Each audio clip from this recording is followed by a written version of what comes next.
morning routine na nakaka-hydrate at nakaka-moisturize talaga ng balat.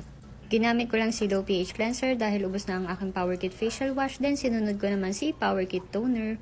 Kasi nakikita nyo meron akong mga pimples dyan. Kaya gamit ko si Power Kit.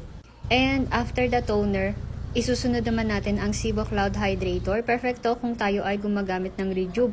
Lalo kung Glow Bomb or Power Kit para hindi po tayo nagda-dry skin habang tayo ay nagre-rejuve. Pwede rin itong gamitin morning and night. And once na-absorb na ng face nyo si Cibo Cloud Hydrator, kita nyo ang lambot sa face, isusunod natin or itatry ko si Tokyo Lotion sa face. Kasi pwede po siya for face and body.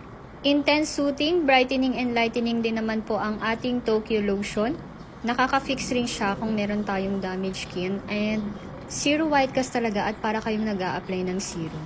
Sa pag-re-apply ko naman, tsaka ko gagamitin si OG Sunshield. And ayan, ginamit ko rin siya sa aking body. Kung makikita nyo dito, no white cast talaga at kita nyo naman no, sobrang nakaka-glow talaga ng skin ang ating Tokyo Lotion. At take note, sobrang bango niya and